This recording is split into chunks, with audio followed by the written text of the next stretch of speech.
Hello friends, welcome back to my YouTube channel Edu13. So in this video let us discuss about strategic management subject. So this is a subject of CMA Inter. Okay, this video is exclusively helpful for CMA Inter students. Okay, in this subject we have three chapters: strategic management introduction, strategic analysis and planning, and also formulation and implementation of strategies. So in each chapter I'll be explaining five important questions. Those questions are most repetitively asked in the examination. So have prepared this notes by taking reference of ICMAI material. Okay, and also the questions that I'll be explaining in this video are really repetitive and really very important. You can even check it out in the past examination papers. So let's get started.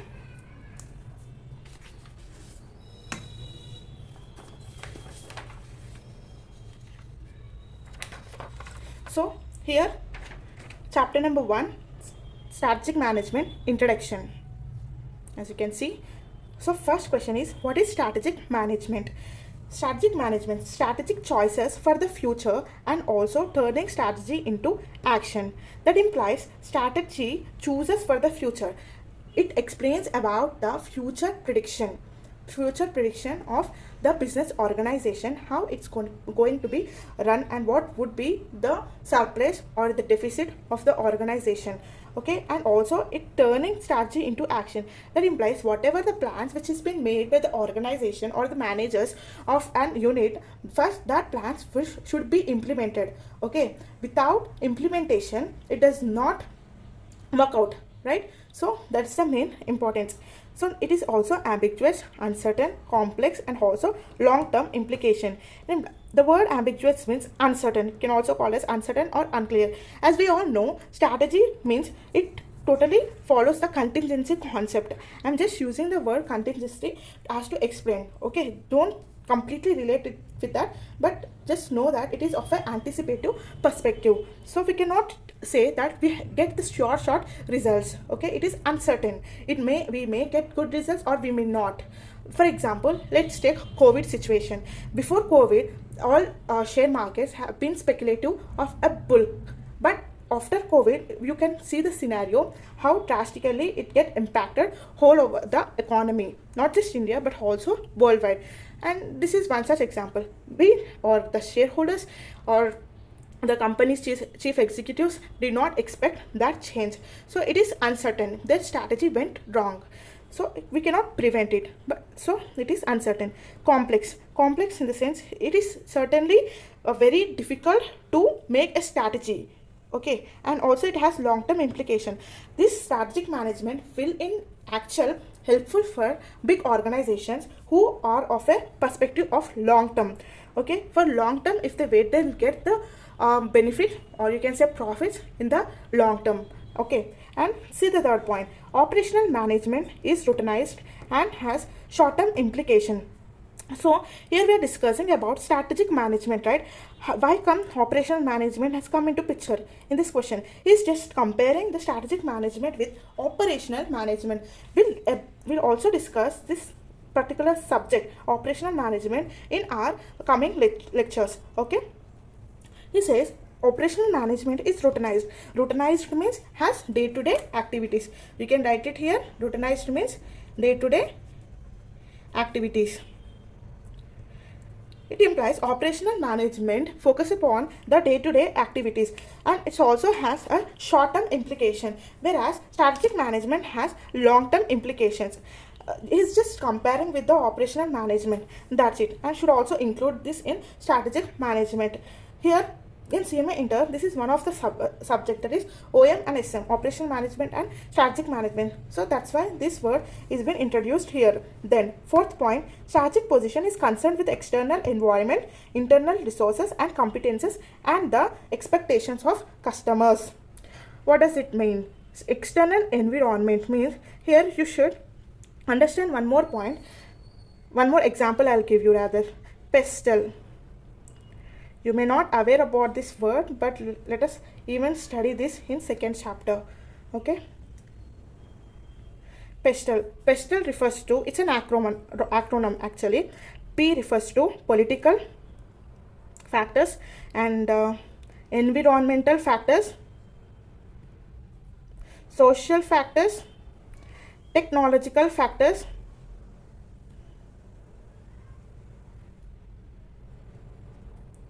and legal factors,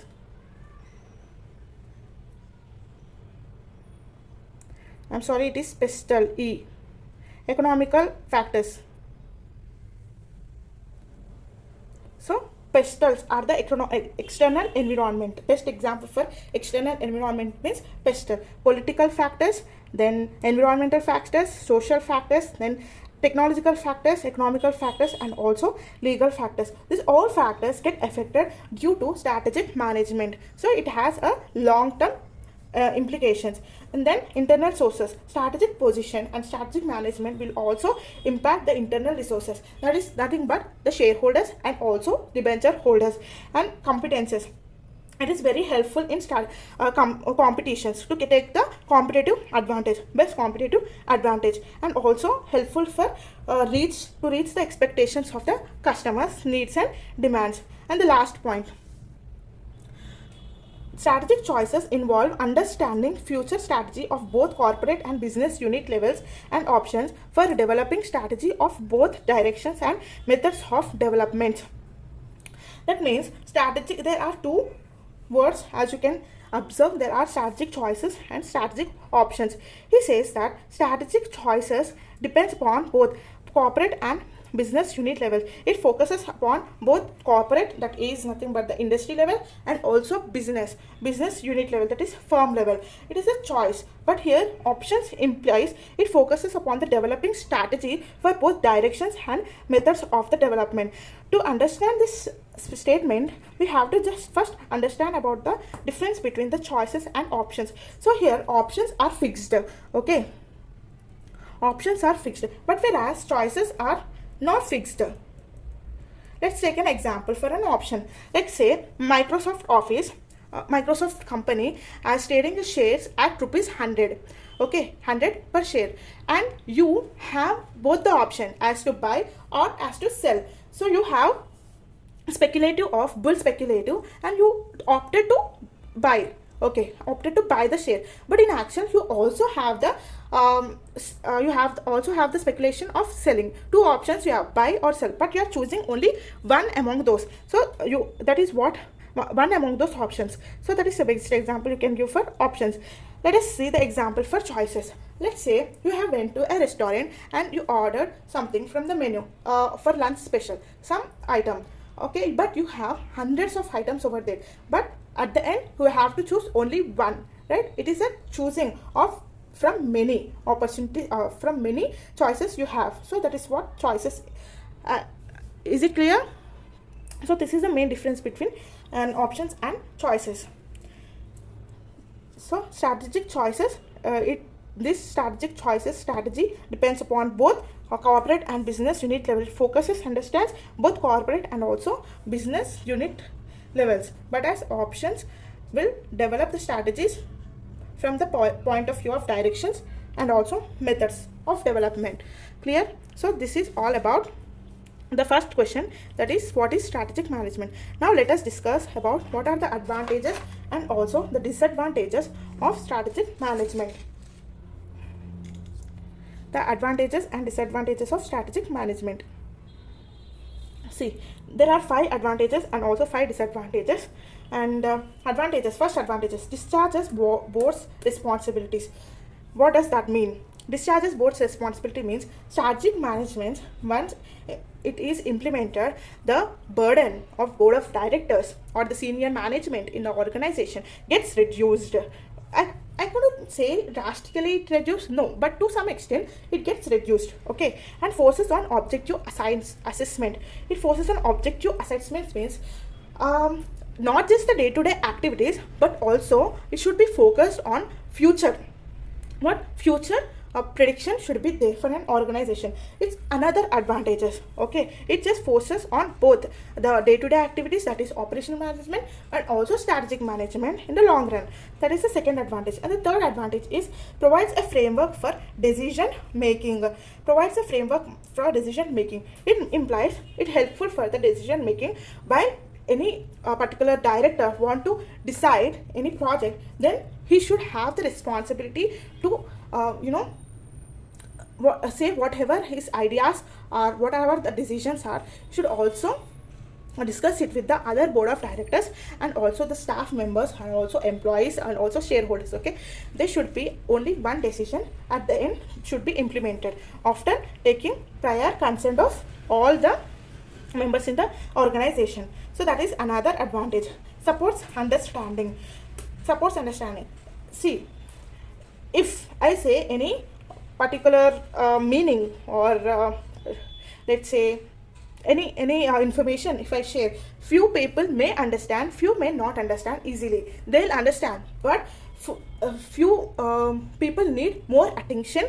For that, the management should take charge and should imbuild some skills within him to explain other people also in more appropriate way as to make understand them.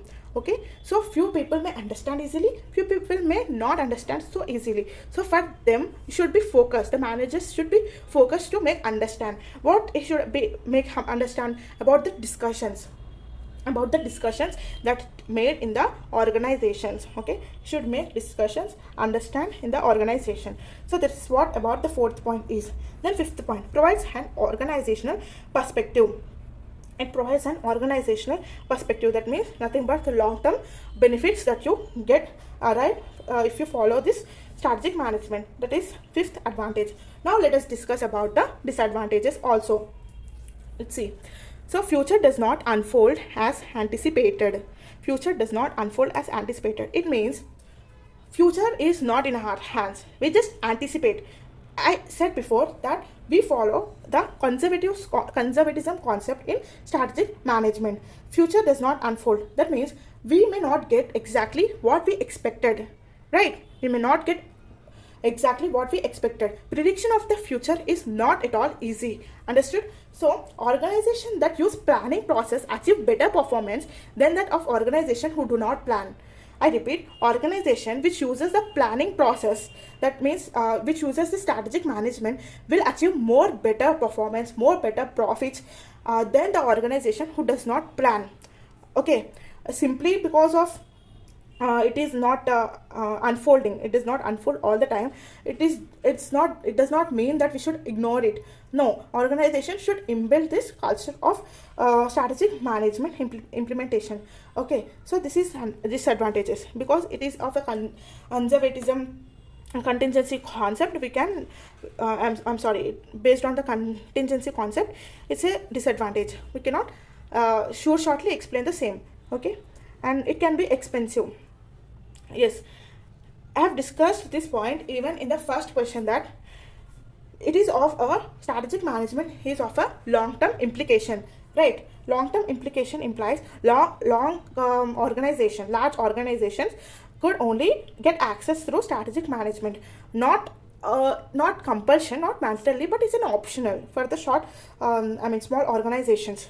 Okay, so it is expensive, little expensive in terms of let's take an example. For non-profit organization, that is section 8 companies or section 8 sectors, affording to hire and this kind of strategic management which is more expensive may not deem fit. Okay, and also another point I want to explain here is cost or I'll write it here, cost or benefit discussions. Cost or benefit discussions should be taken prior to the process. Okay, prior to the process that you want to implement the strategic made, cost and benefit discussions should also be made. Okay, and that is second disadvantages. And third disadvantage is long-term benefit versus immediate results. Long-term benefit versus immediate results. We know that while following the strategic management, we will get the long-term benefit. If you are of a person who are expecting the immediate results, sorry, this strategy is not for you because it is of a long-term benefit only. So this is another such disadvantage. Then impedes flexibility. What does that mean? Impede flexibility. I'll explain you about this. Sometimes the strategy may be repetitive. Sometimes the strategy may be most repetitive.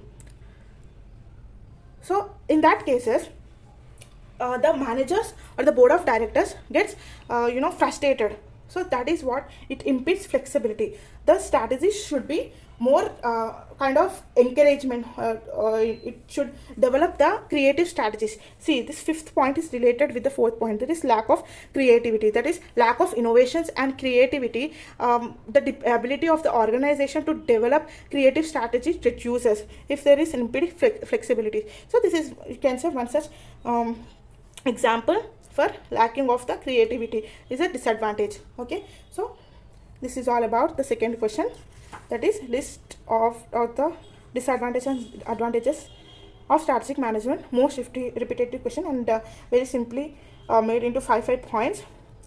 So short points, you can just write these side headings and explain in your own words, more than enough.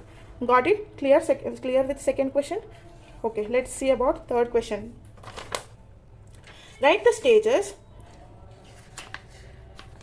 So write the stages on strategic management framework. So these are few stages of strategic management framework. Stage 1, as you call on, see, where are we now? Stage 2, where we want to go. Stage 3, analysis of various alternatives. Stage 4, selecting the best alternatives. Stage 5, implementing and executing the selected alternatives. So in total there are 5 stages. I'll explain each of the stage. Now see, where are we now? That means analyzing of the present situation. Now, present situation. First we have to analyze the present situation. Then where we want to go. That means setting of goals and objectives for future. Goals and objectives. How come we know that where we want to go? By setting some objectives and future. Let us suppose you have a goal of to become IAS or IPS. So first you have that goal or that goal to reach out. Okay, and objectives you have to make day-to-day activities that you have to undergo in daily basis to reach that particular goal. So where are we now, where we want to go, and analysis of various alternatives. This is also making alternatives as to achieve the goals and objectives. Some kind of opportunity cost, I'm just comparing it, but it's not exactly the same. Okay, analysis of the various and alternatives. If there are any such alternatives made available for strategic management, you can opt for that and just analyze it. Then select the best alternative. Whatever the alternatives you have analyzed, you have to select it. Okay, and then select the best alternative because it strengthens the organization if you select the best alternative. Okay, and because strategic management means strategies may not be only one. You have diverse opinions, right? The managers of the organization may have the diverse opinions and diverse strategies, right? So if one is not working out for the organization, they can easily opt for the other best. So stage 5, implementing and executing the selected alternatives. Whatever the alternatives you have analyzed and selected the best alternatives, then the final step is to implement or execute, put it into practice and monitor the same over times. Okay, you have to monitor. After executing, you have to monitor the same. Okay, got it? This is very simple. If you ask me, third question, it is about, see, have highlighted here, it's about strategic management framework. Any question asked regarding strategic management framework, 2 marks or 5 marks, you can just write it. If you get the question in 2 marks kind or 3 marks kind, you can just write the stages. You can write the stages, or if you get 5 marks kind of question, you can just explain it. Okay, write the stages and just explain it. Got it? So this is all about question number 3. Now let us discuss the question number 4. It is about the difference between, I'll show you, difference between strategic fit and also strategic stretch. Strategic fit and strategic stretch. First I'll read out this definition and then I'll explain you with an example. Okay, easy example, you'll be understand.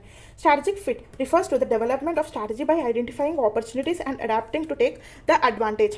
Okay, strategic stretch refers to the leverage. That means nothing but the risk of us resources and also competences provide competitive advantage. This definition is quite tricky, so first I'll explain with an example and you can connect that example with this definition. It will be easy for you. Let us say strategic fit. The opportunities in the market are wide. The opportunity in the market already exists, but we have to just grab the opportunity. We have to just grab the opportunity. That is what the best example which suits for strategic fit. Okay, but whereas in strategic stretch, we have to create the new opportunities in the open market.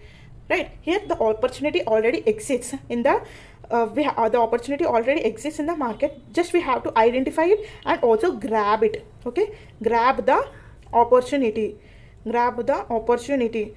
But here, in the case of strategic stretch, opportunity, we have to create the opportunity. You can write it here, create the opportunity. So that's the main difference between the strategic fit and strategic stretch. Here, there is a risk of resources and competitions or competences provides competitive advantage. Here, there are the risk for resources and competitions are high because we have to create the opportunity. There are no such risk here. It's a advantage. Okay, it's a blessing in disguise, you can say, because the opportunity is already available. We just have to grab it. It's a simple example I can give you, and I hope you understood this. This is all about the fourth question, that is difference between strategic fit and strategic stretch. So let us even discuss the fifth question. Fifth question is about explain in brief the different strategical levels in an organization. He's asking us to explain the strategic levels. So there are three strategical levels, that is top level, middle level, and also lower level management. Okay, top level, middle level, and lower level management. Here, top level is also called as a corporate level management. Okay, middle level is also called as a business level management. Lower level management is also called as functional or organizational management. I'll write it over here. It's also called corporate level management. It's also called, I hope you can see, yes, business level management, and this functional level or operational level. Okay, this is one such point: corporate level, business level, or functional level and operational level. Let us discuss about the top level first. So who all or consists in top level management? CEO, senior managers or senior management, you can say, BOD, that implies board of directors, and staff management. So CEO, chief executive officers, senior management, board of directors, and staff management are the persons who consist in top level management. And what are the roles and responsibilities? Roles and responsibilities in the case of top level management. One such role is decision making. Please ignore my handwriting. Decision making.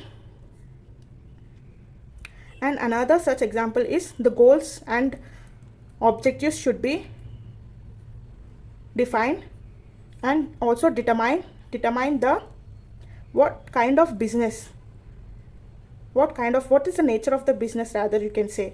Okay, and then resources, availability of the resources, and formulating and implementing the resources. You can write here, formulating the resources, and finally providing leadership.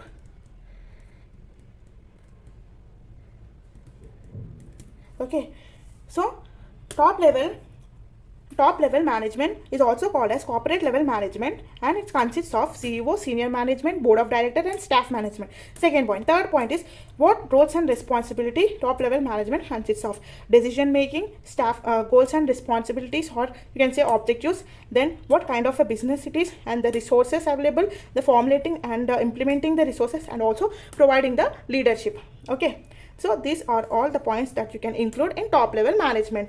Coming to middle level management, as I said, it's also called as business level management. So here, business level managers will focus or have the responsibility only to a particular business. Simple, focuses upon the particular business.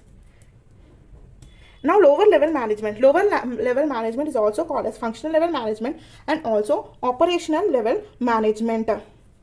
So here basically it focuses upon one organizational activities.